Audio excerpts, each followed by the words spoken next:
Hello నమస్తే, నేను journalist YNR. ఆంధ్రప్రదేశ్లోని తాజా రాజకీయ పరిణామాలు వీటి గురించి మనతో మాట్లాడడానికి ఆంధ్ర మేధావుల ఫోరం వ్యవస్థాపక అధ్యక్షులు చలసాని శ్రీనివాస్ గారు ప్రస్తుతం మనతో పాటు ఇంటర్వ్యూలో జాయిన్ అవుతున్నారు. సార్ నమస్తే. నమస్కారం, అందరూ నమస్కారం. నమస్తే. ఆంధ్రప్రదేశ్ రాజకీయాలకు సంబంధించి దాదాపు 1 ఇయర్ అవుతుంది కూటమి సర్కార్ ఆంధ్రప్రదేశ్లో అధికారంలోకి వచ్చి.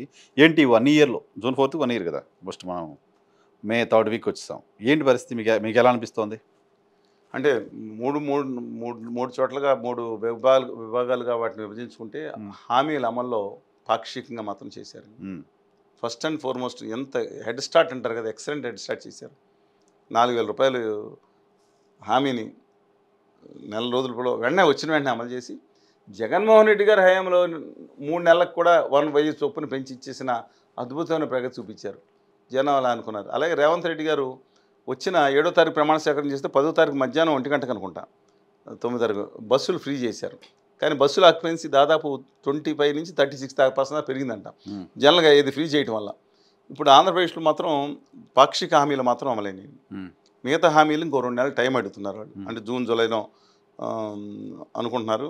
ఏది అమ్మకి వందనం ఏదో పెట్టారు కదా, తల్లికి అమ్మఒడి తర్వాత బస్సు అమ్మఒడి మార్చి తల్లికి వందనం పెట్టారు. బస్సు కూడా కొందరు ఆదర్శిస్తారు. అందుకని లెటర్స్ వెయిట్, అంటే ఒక సంవత్సరం కొన్నాళ్ళు పట్టవచ్చండి. నవరత్నాల అమలు కూడా కొంత సమయం పట్టింది. We cannot say time fixation. కానీ ఈ రాష్ట్రం ఎక్కడికి వెళ్ళిపోతుందండి ఇప్పుడు లేదండి. ఇవాళ నా పక్కన అని కాదు కానీ నా తోటి మన తెలుగు జాతిలో భాగమైన తెలంగాణ రాష్ట్రం ఈ దేశంలో నెంబర్ 1 పర్ క్యాపిటల్ అనుకోని నెంబర్ 1 రీచ్ చేసి సస్టైన్ అవుతుంది. నేను కళ్ళగన్నా అన్నారు. పంజాబ్ని చూసి నా ఆంధ్రప్రదేశ్ నెంబర్ 1 ఎప్పుడు వాళ్ళకి కలగంటే Telangana able to sustain because of Hyderabad దానికి అటాచ్ అయింది కాబట్టి 100% income. Apart from that general growth also is there.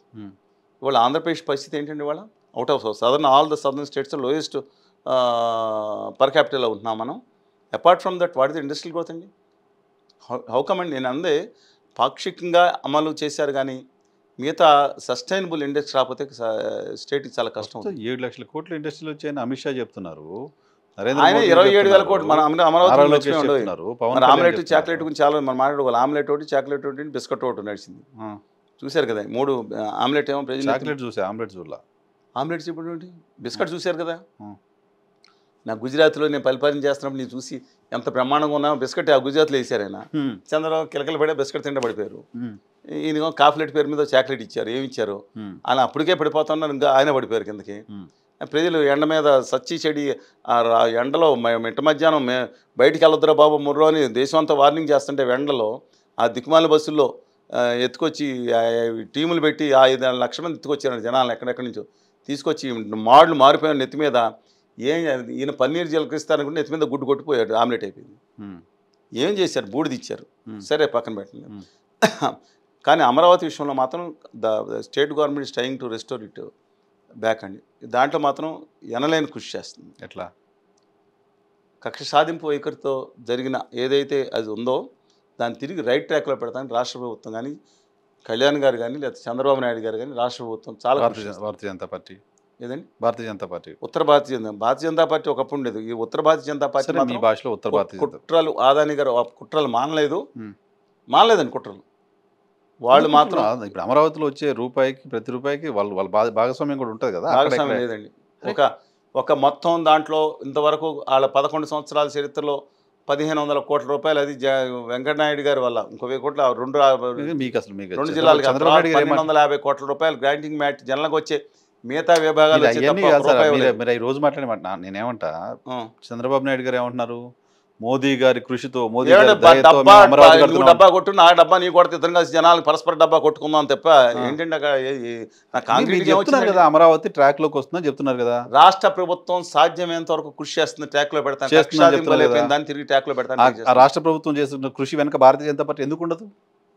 అక్కడ 2 పార్టీలు కూటమిలో ఉంది కదా. ఏమంటే కూటమిలో ఉండగానే లాస్ట్ టైం పోలవరానికి 100% నిధులు అవసరం లేదని చెప్పి మోడీ గారి ప్రభుత్వం ఒక లేఖ రాస్తే జలశక్తి మిషన్ నేను ఉమాభారతి గారిని అందరినీ కలిసి ఉమాభారతి గారు మోడీ గారికి లెటర్ షూట్ చేశారు, మీకు పంపించాను. అది షూట్ చేసి జాగ్రత్తగా ఉండు, 100% ఇవ్వాల్సింది, మా దగ్గర కాగితాలు తీసుకుని ఇవ్వాల్సిందని చెప్పారు. భారతీయ జనతా పార్టీ దాంట్లో కూడా మంచి వాళ్ళు ఉండొచ్చు, దుర్మార్గులు ఉండొచ్చు. కానీ మోడీ గారు, అమిత్ షా గారు పార్టీల కూటమి ఆంధ్రప్రదేశ్లో పరిపాలన చేస్తుంటే 3 పార్టీల కూటమి కేంద్రంలో కూడా ఉంటే మీరు దాంట్లో 2 పార్టీలు మాత్రం మోడీ మంచోడు కాదని ఎట్లా చెప్తారు సార్? అది రాష్ట్రానికి ఏమి ఇచ్చాడు ఆయన? అంతకుముందు మురికి నీళ్ళు కొట్టిపోయాడు, తర్వాత ఆ నెత్తి మీద బూడి జల్లిపోతే వాళ్ళకి తీసుకొచ్చి ఆమ్లెట్ చాక్లెట్ బిస్కెట్ తప్ప ఏం చేశారండి రాష్ట్రానికి? మీరేమో ఏం చేయలేదంటున్నారు. చంద్రబాబు నాయుడు గారు అద్భుతంగా చేశారని చెప్తున్నారు. ఇప్పుడు ఎవరు భజనాలు చేసుకుంటూ ఉంటారు? చంద్రబాబు నాయుడు గారు బాగా చేశారని మళ్ళీ మీరు చెప్తున్నారు. ఎవరు? చంద్రబాబు నాయుడు గారు ట్రైయింగ్ ఇస్ లెవెల్ బెస్ట్ అండి, బాగా చేశారు. ట్రై చేస్తున్నారని చెప్తున్నారు కదా. ట్రై చేస్తున్నారు. ట్రై చేయడం వెనక మోడీ ఉంటాడు కదా. మోడీ ఏమున్నారండి? బూడిది అక్కడ వచ్చి జనం మీరు ఎంట్రీ మోడీ లేకుండా జనాలని ఇంటర్వ్యూ చేయాలి కదా ఆ రోజు సభకు వచ్చిన వాళ్ళని. కాదు సార్, మాకు అద్భుతంగా అప్పులు ఇప్పించాడు.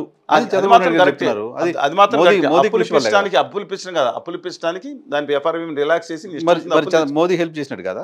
ఏదండి అది? కాలాటం ఇంతకుముందు పెట్టిన కాలాటం పెట్టింది, కాలాటం తీశాడు, ఇంతకుముందు బొక్కవాళ్ళ పడి. అది హక్కుగా మనకి ఇవ్వాల్సిన నిధుల్ని పట్టుకుని అప్పుగా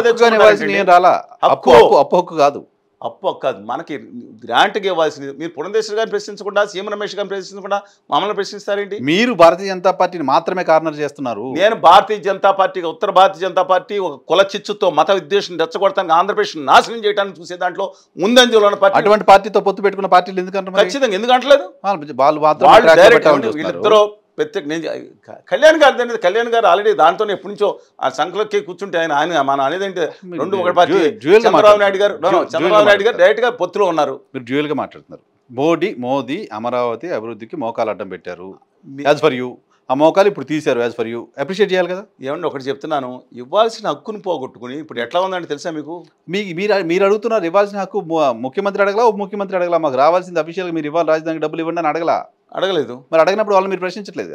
వాళ్ళు ఎందుకు ప్రశ్నించట్లేదండి? వాళ్ళు కేంద్ర ప్రభుత్వానికి అంటలా మోడీ గారు అమిత్ షా ఏదైతే దొయ్యానికి ఉందో వాళ్ళ ఆంధ్రప్రదేశ్ హక్కును తీసుకెళ్ళి తాకట్టు పెట్టారు. ఇంకా అడగటం ఏంటి? నేను ఎన్ని మీటింగ్లు పెట్టాను, పోలవరాన్ని తాకట్టు పెట్టారు. ఈ ఎంపీలకి సిగ్గు శరం. నేను మాట్లాడలేదండి, కళ్యాణ్ గారు మాట్లాడారు. కారణం రాసుకోండి, కళ్యాణ్ గారు మాట్లాడారు. నేను వాళ్ళు అడుగుతున్నాను, మీరు ఏలు ముద్రగాళ్ళని నేను అడగను. నేను లేఖలు పంపించాను మీ ఎంపీలందరికీ. కేవలం మిథున్ రెడ్డి గారు, లావు శ్రీకృష్ణదేవరాయలు ఇద్దరుగా తప్ప మిగతా వాళ్ళు ఎందుకు స్పందించలేదు? మాకు ఎందుకు స్పందించలేదండి? ఏం జరిగింది అసలు నాకు అర్థం కాదు. దాన్ని డెడ్ స్టోరేజ్ ప్రొవైడ్ చేశారు. సర్వనాశనం చేయడానికి ప్రయత్నిస్తుంది కేంద్రంలో ఉత్తర భారతీయ జనతా ప్రభుత్వం. తల వంచి రాష్ట్ర హక్కులను తాకట్టు పెట్టారు ఈ ప్రభుత్వం. పెడితే రాష్ట్ర ప్రభుత్వం ఏం చేస్తుంది సార్? ఏదండి రాష్ట్ర ప్రభుత్వం ఏం చేస్తుంది? ఎన్నుకుని 164 సీట్లు ఇచ్చింది. పోనీ ప్రతిపక్ష పార్టీ ఏం చేసింది? ప్రతిపక్ష పార్టీపై ఏం చేస్తుంది? కూర్చుని ఆ ప్రతిపక్ష పార్టీ పనికిమాలిన పార్టీ అనే 11 సీట్లకు ఇచ్చారనుకుందాం. అవునండి. అంటే అప్పుడు చంద్రబాబు నాయుడు గారు ఏం చేస్తానని అడిగినప్పుడు అడిగారు కదా, ఆ విధంగానే వాళ్ళ ప్రయత్నం వాళ్ళు చేయాలి. ప్రతిపక్ష పార్టీ కూడా వాళ్ళు కొంచెం చంద్రబాబు నాయుడు గారు కొంచెం ఏదో రిజర్వేషన్ ఆబ్లిగేషన్ ఉందా మీకు ఏమన్నా? నాకేం లేదు, మీకు బాగా ఉన్నట్టుంది రామకృష్ణారెడ్డి గారు అంటే. నేను అలా కాదు. రామకృష్ణారెడ్డి గారు అంటే ఎవరైనా? మరి చంద్రబాబు గారు అంటే ఎవరు?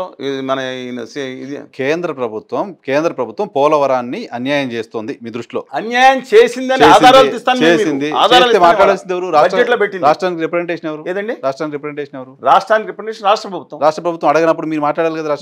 రాష్ట్రం అంతా తిరిగి మీటింగ్ పెట్టాను. నేను జేడి లక్ష్మణ్ గారు కూర్చుని తిరుపతిలో మీటింగ్ పెట్టాం, గుంటూరులో పెట్టాను, విజయవాడలో పెట్టాను, విశాఖపట్నం పెట్టాను. రాష్ట్రం అంతా తిరుగుతాను అన్న కదా. నేను మీడియాలో అయిపోతే నేను బాధ్యున్నా.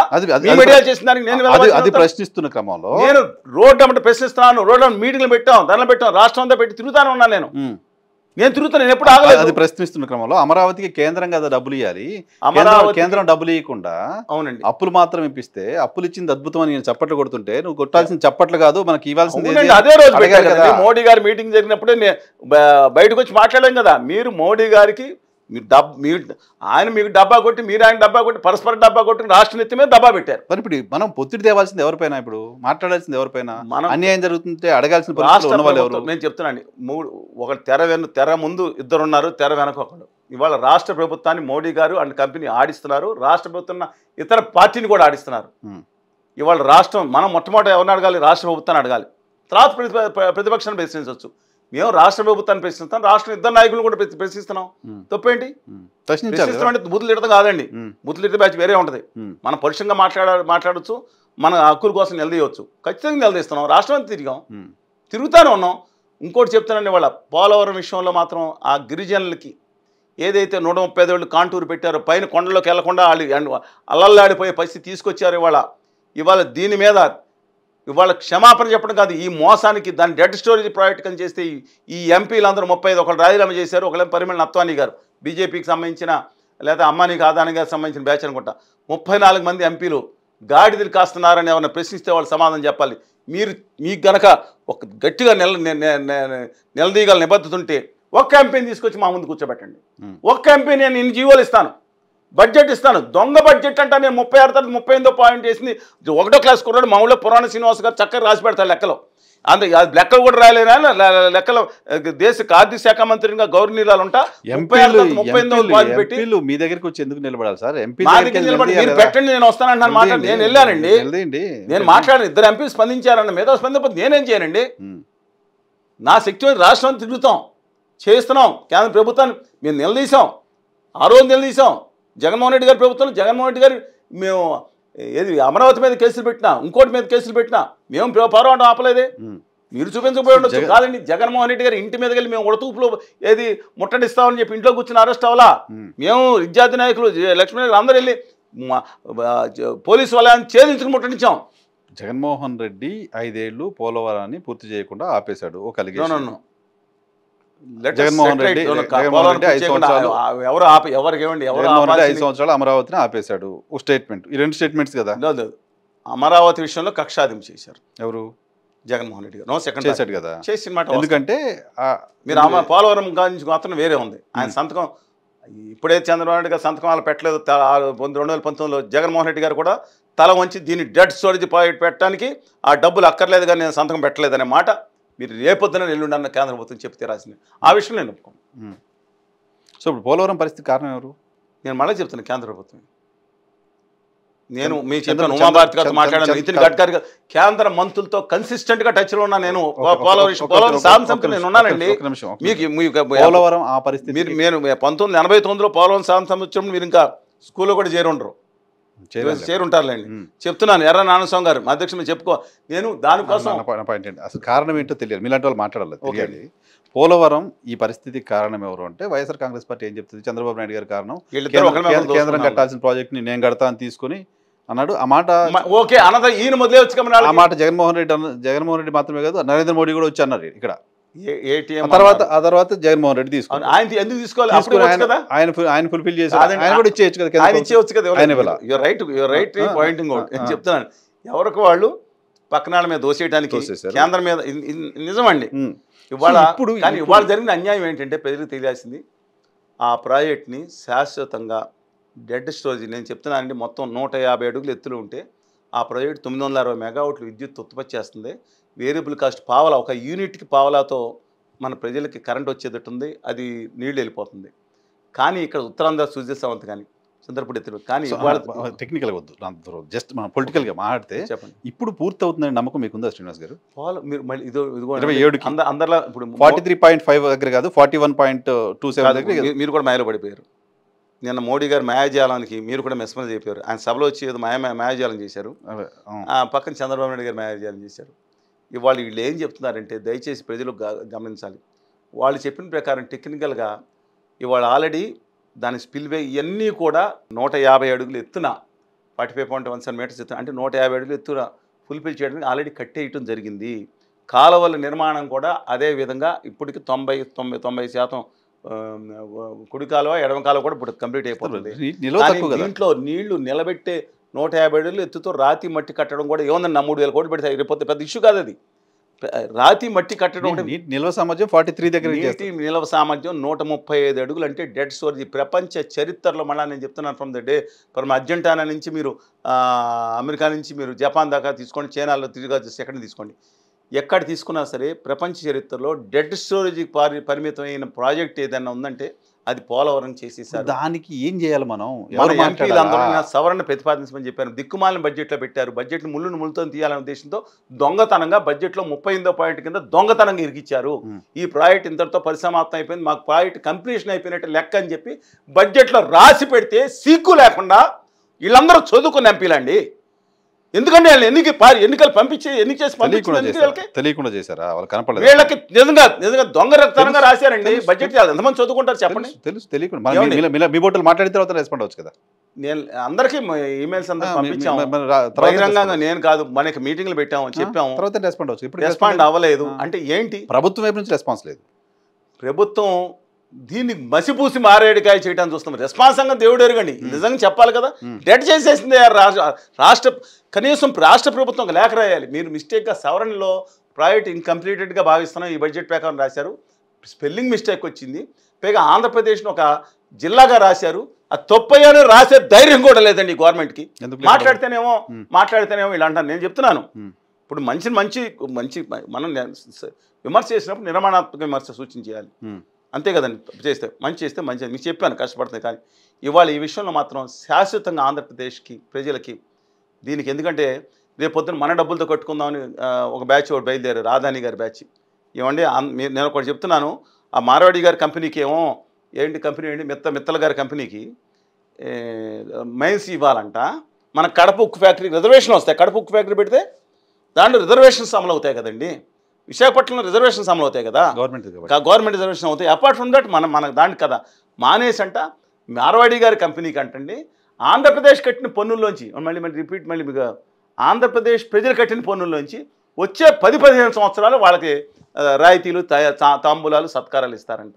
మనకు వచ్చే పోగొట్టుకుని దీనికి ఏమని అనాలి? అలాగే అమరావతి పోలవరం విషయంలో కూడా వీక్ లీడర్షిప్, విజన్ లేని లీడర్షిప్, వెన్నుముక లేని లీడర్షిప్ ఆంధ్రప్రదేశ్ చరిత్రలో బానిసంగా ఇవాళ ఇంతవరకు 2000 సంవత్సరాల క్రితం ఇలాంటి పరిస్థితి వస్తే మగధ సామ్రాజ్యం మీద జయించి గెలిచిన సిముకుడు ఉన్నాడు చూసారా, ఆ స్ఫూర్తిలో 100వ వంతు కాదు 1000వ వంతు 10,000 వంతు లేని ఇవాళ రాజకీయ నాయకులు ఈ రాష్ట్రంలో ఉన్నారు. అన్ఫార్చునేట్లీ నేను చెప్తున్నాను, దేశ చరిత్రలో ఏ దేశంలో ఉన్న ఏ రాష్ట్రంలో కూడా గుత్తగా గొర్రెల మంది అంటే వీళ్ళకి బాధ కలుగుతుంది. మరి ఏ మంది అనాలో మీరు చెప్పండి. మరి పెద్దల మంది అన్నాను నేను. 175 మందికి 175 మంది ఏది ఉత్తర భారతీయ జనతా పార్టీ అభ్యర్థురాలకి లేదా ఇంకో బిల్లులకి అడ్డంగా ఓట్లు వేసినప్పుడు మా హోదా విభజన హామీలను అడగొచ్చు కదండి. ఎందుకంటే ఈ దేశం గుజరాత్లో మోడీ గారు గుజరాత్లో కూడా, లేదా ద్రౌపది ముర్ము గారికి సంబంధించిన ఒడిశాలో కూడా ఎగ్నెస్ట్ ఓట్లు పడితే ఆంధ్రప్రదేశ్లో మాత్రం 2 బిల్లుల విషయంలో వీళ్ళకి బుద్ధుందా అండి? అసలు ఒక రాష్ట్రాల హక్కులు నశించం చేస్తే Delhi parliament lieutenant governor act పెడితే దానికి కూడా గుడ్డిగా మద్దతు చెప్పే పరిస్థితి అయిపోయింది. ఇప్పుడు ఒప్పుకున్నారు రాష్ట్ర హక్కు ఇవ్వాలప్పుడు మీ పార్లమెంట్లో మీ ఇద్దరు బలం అవసరం ఉంది కదా. ఆ పక్కన నితీష్ గారు కలుపుకుంటే కనీసం హక్కుల గురించి మాట్లాడలేరా? ఎందుకు మాట్లాడలేకపోతున్నారు? మీకేమనిపిస్తుంది? అంటే దీని మీద అండి భారతదేశం అనేక సైంటిస్ట్ సంస్థలు చాలా కేంద్రాలు పెట్టి రీసెర్చ్ డిపార్ట్మెంట్స్ పెట్టారండి. ఆ రీసెర్చ్లో యాక్చువల్గా ఇన్స్టిట్యూట్ ఆఫ్ సైన్స్ కానీ కానీ చాలా పెట్టారు. అందుకని అక్కడ సైంటిస్టులు చాలా మంది డెవలప్ అయ్యారు. అలాంటి సైంటిస్టులు వీళ్ళకి ఈ చికెన్ గున్యా డెంగ్యూలాగా కేంద్ర వాళ్ళని చూడగానే ఎందుకు వణుకుడు రోగం వస్తుందని వాళ్ళు తేల్చాలి. నేను చెప్తానండి, ఈ రోగానికి కారణం ఏంటని వాళ్ళు తేల్చాలి. ఇప్పుడు మనం అదేం అంతుపట్టిన వ్యాధిలా ఉందండి ఇది. అందరూ నేను ఇద్దరు ప్రత్యక్షంగా వాళ్ళు పరోక్షంగా ఎవరు దీన్ని స్పేర్ చేయాల్సిన పని లేదండి. ఇవాళ మోడీ గారు వచ్చారు ఇక్కడికి, వచ్చి ఇంతకుముందు ఏం మాట్లాడారు? రాజధాని అమరావతి ప్లాన్ బనాతే ఏమని చంద్రబాబు నాయుడు గారు ప్లాన్ వేసుకుని కొలగొడతాను చూస్తున్నట్టు మాట్లాడిన మోడీ గారు ఇవాళ అమరావతికి వచ్చి జగన్ గారి గురించి మాట్లాడలేదు. ఏంటి, ఎందుకు మాట్లాడలేదు? ఎందుకు మాట్లాడతాం ఏంటండి? నిర్మలా సీతారామన్ గారు చెప్పారు మేము దత్తపుత్రిలో చూసుకుంటామని మాట్లాడి ఉంది, దాంట్లో ఉంది కదా. జగన్ గారికి మోదీకి ఎప్పటికి సంబంధాలు ఉన్నాయంటారా? మోడీ గారికి అమిత్ షా గారికి ఏం కనపడవండి. వాళ్ళకి అవసరం కొద్దీ వాడుకుంటారు. ఇవాళ చంద్రబాబు నాయుడు గారు ఇంకా చెక్ పెట్టే స్థితిలో జగన్మోహన్ రెడ్డి గారు ఉన్నారు. 39.43% ఓట్లు వచ్చినాయంటే డోంట్ అండర్ ఎస్టిమేట్. తిరిగి రేపొద్దున ఆయనను బీజేపీ కాళ్ళు వేళ్ళు అనుకోవడానికి క్రెడిట్ గేమ్ తీసుకోవడానికి లేదా కళ్యాణ్ గారు కలుపుకోవడానికి ఓ స్టేజ్ వచ్చిన తర్వాత ఇట్ వోంట్ స్పేర్. ఇవాళ అరెస్ట్ చేయడానికి కూడా నేను చెప్తున్నాను, మీరు మళ్ళీ చెప్తున్నాను మీకు ఇవాళ చెప్తానండి. మోడీ గారు గనక అన్న తర్వాత జగన్మోహన్ రెడ్డి గారు అరెస్ట్ కూడా జరుగుతుంది అంటాడా? మరి మొన్న వచ్చి విమర్శ చేయకుండా పోయి ఇప్పుడు అంటాడా? ఏమండి, రాజకీయ పచ్చి స్వార్థం కోసం అంటే ఆయన పాత మర్చిపోరు. అద్వానీ గారు ఆఫీసులో ఉండి కానీ కలుస్తానంటే పక్కదారిలో చంద్రబాబు నాయుడు గారు వెళ్ళిపోయింది. బయట వెయిట్ చేస్తే మీరు ఖమ్మంపట్టి గారు పెద్ద ఎవరైనా ఎంపీలను పిలిచి అడగండి. ఆ ఏపీ భవన్లో వస్తే కారులో మాట్లాడుతుంటే వచ్చింది ఆయన గుర్తుపెట్టుకుంటాడు, వేరే సంగతి. అదే అయినా సరే ఒళ్ళో కూర్చోబెట్టుకుంటూ ఇవన్నీ ఎందుకని తెలుగుదేశం క్యాడర్ కూడా మోడీ గారిని నచ్చట్లేదు అంటే ఇలా సెంటిమెంట్తో కొడదామని నేను. ఆంధ్రప్రదేశ్ ప్రజల భవిష్యత్తు తరాలు యువతరాల గురించి మాట్లాడట్లా. ఇవాళ హోదా విభజన హామీలు ఇస్తేనండి ఆ మొత్తం గుజరాత్కి ఎత్తుకెళ్ళిపోయిన ఇస్తే 15 లక్షల మంది కుర్రాళ్ళు. నేను ఇప్పుడు మీరు మాట్లాడితే చంద్రబాబు నాయుడు గారు ముఖ్యమంత్రిగా ఉంటే వాళ్ళని పారిశ్రామికవేత్తలు చేయాలి కానీ మారవడీలు మనం తెచ్చుకుందాం. మారవడీలు అంటే నాకు వ్యతిరేకత లేదు, గుజరాత్లో వ్యతిరేకత లేదు. కానీ నీ కుర్రలు నీ యూత్ నువ్వు నిలబెట్టాలి కదండి బాబు, నేను అడుగుతున్నాను. అంతలో కళ్యాణ్ గారు బయలుదేరారు, ఈయన మాట అంటారు. విచిత్రంగా ఉంటుంది. ఈయన చెప్తున్నానండి, చెప్పుకుంటే అనవసరంగా కూడా చెప్తున్నాను. మా దక్షిణామూర్తి గారు అబ్బాయి తోటి తమిళుడు, నా స్టాలిన్ గారు, నా నా తెలుగు బిడ్డ, ఆయన గురించి తమ భాష గురించి తమిళ గారి భాష ఉంటే ఈయన మీద మాట్లాడతారు. ఈయన నాకు అసలు అర్థం అవ్వట్లేదు ఏం మాట్లాడతారు. సనాతని ఆమెన్ అంటారు, క్రిస్టియన్లో ఆమెన్ అంటే పదం తెలుసు మీకు, ఐఎమ్ అపోలజికల్ సనాతనవాదిని ఆమెన్ అన్నారు. అదేంటో నాకు తెలియట్లేదు, కొట్టు చచ్చిపోతున్నా, అన్ని డిక్షనరీలు ఎత్తుకుతున్నా చాలా కాలం నుంచి, 7 నుంచి. ఆర్య సనాతనవాదిని ఆమెన్ ఏంటి?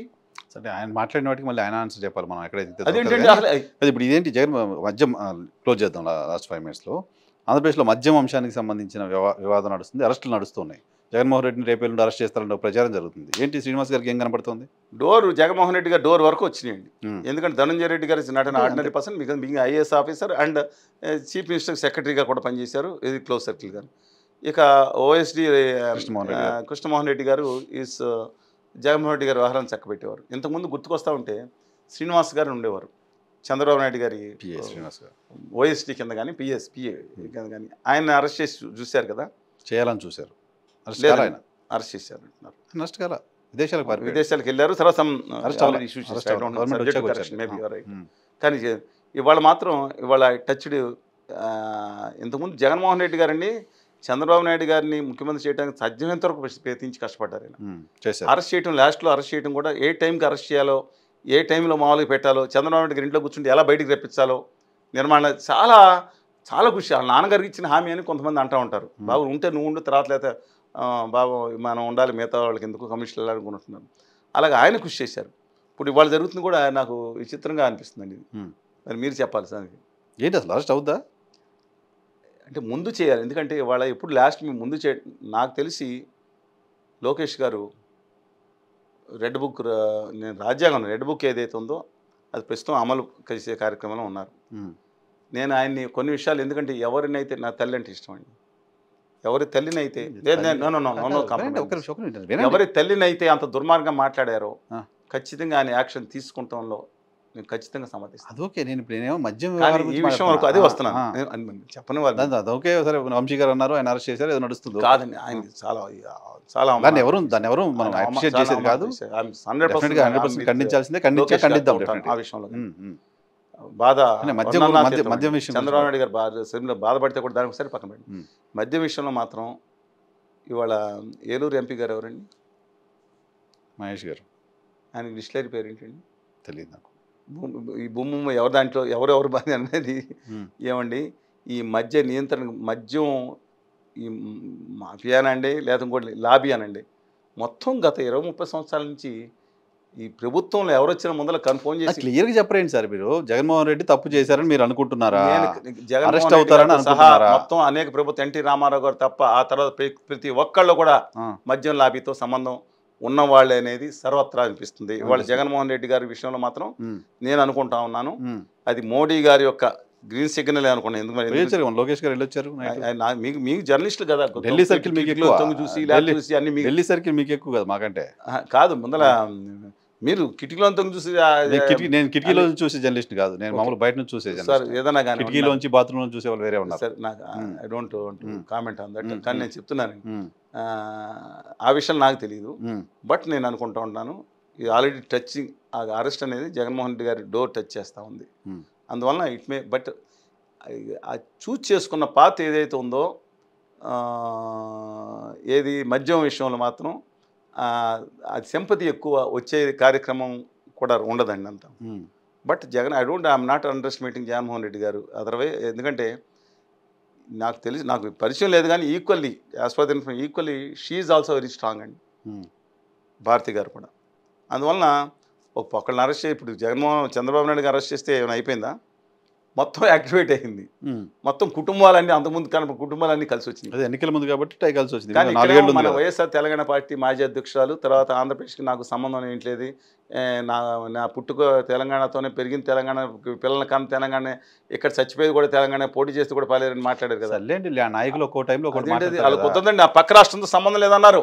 నాకు తెలుగు జాతి మొత్తం నాకు తెలంగాణ కూడా కావాలనే మనిషిని నేను ఆ రోజు విభజన సమయంలో కూడా 13:30 నేను మేలా మాట్లాడలేదండి. నాకు ఆంధ్రప్రదేశ్ తెలంగాణ తెలుగు జాతి అంతా కావాలనుకున్నా, వద్దనుకోలేదు. ఆవిడ సంగతి నాకు తెలియదు.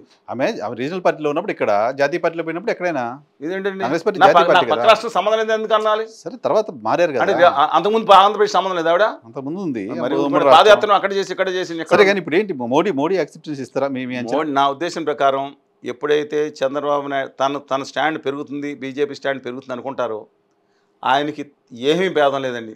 ఆయన ఆపరేషన్ బిర్లా దాంట్లో number 1 party Telugu Desam, number 2 BRS ఉంటే అందులో నెంబర్ 6వ పార్టీ వైఎస్ఆర్ కాంగ్రెస్ పార్టీ.